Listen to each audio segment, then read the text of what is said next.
So Micheál Martin and Fianna Fáil have decided to prop up Leo Varadkar for another year.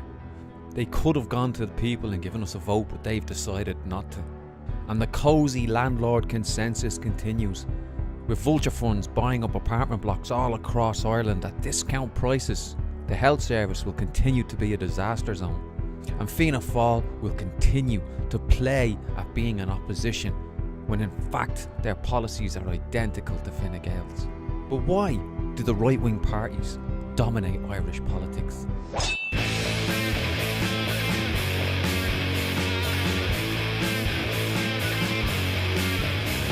The right-wing parties have dominated Irish politics for decades.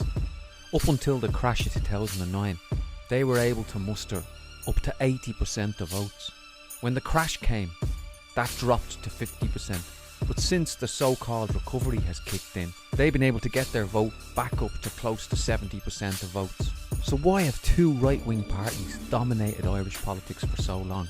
Well, we have to go back to the foundation of the state. The Irish War of Independence saw employers like William Martin Murphy and working class people like the workers who occupied Limerick and took it over in 1919. Both those groups of people wanted freedom from England, but what that freedom meant to them was very, very different. For example, William Martin Murphy was quite happy to see James Connolly executed after 1916 because he didn't want a socialist influencing working class people to fight against the empire, but also to fight against employers like him. In the end, the lack of people like James Connolly meant that the Irish Revolution was co-opted by people with a conservative agenda. Kevin O'Higgins, the first Minister of Justice in the Cumann na Gael government, said, "We are the most conservative revolutionaries." He was proud that his government, as he said, would bring the period of social flux and revolution to an end. Once in power, these conservative revolutionaries immediately made links with the Anglo-Irish elite, the big farmers and the bishops, to clamp down on all resistance. At first, Fianna Fáil claimed to be in opposition to this conservative consensus. They opposed the treaty.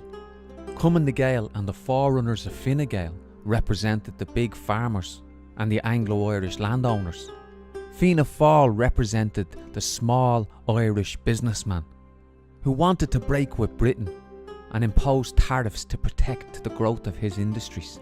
Neither faction represented working class people. This was proven when De Valera got into power. He was just as quick as the previous government to jump into bed with Archbishop McQuaid to hand over everything to the Catholic Church. But what about the left? Why wasn't there anyone organised to break this right-wing consensus? Well, at first, in 1918, the Labour Party stood aside. They allowed the nationalist parties to dominate the vote, saying Labour must wait. But how long do working class people have to wait? 100 years? 200 years? We're still waiting for the Labour Party to answer that question. The next period of intense radicalism in Ireland was in the 1960s. By the end of the 1960s, there was 1.5 million strike days lost. The Labour Party grew to 1,000 branches by the end of the 60s. They rejoined the Socialist International. They claimed that they were a party of socialist revolution, that they wanted change, that the 70s would be socialist. But by 1973, they were back in coalition with Fine Gael and reneging on every single promise that they'd made. What did this do? Well, in 1977, the economy collapsed. Fine Gael and Labour were blamed for that economic crash. People were disgusted that the Labour Party had let them down and turned to Fianna Fáil. But it was the Labour Party's weakness and betrayal of people whenever they went into government that led to people returning to Fianna Fáil time and time again. This domination of Irish politics by the 2.5 party system, by two right-wing parties and a feeble, limp Labour Party who never really kicked up a fuss, suited the Irish elite. When a right-wing party was in government and a right-wing party in opposition, RTE could be sure that both sides of a debate would be dominated by the right wing. Fine Gael were always the B team of Irish capitalism. But with Fianna Fáil seen as responsible for the banking crisis, many in the ruling class and the middle classes looked to Fine Gael as an alternative. And what did Labour do? Decided to go into government and prop them up, to implement austerity and kick working class people in the face. The water movement, when it came along, showed the potential for working class communities to mobilise. The growing confidence that the water movement gave people meant that votes for the real left began to rise. You see, when people struggle, those who say we need a more democratic society, we need a society where working class people have more of a say and more of a control over the wealth, those ideas make sense when people have confidence and make less sense when people don't have confidence.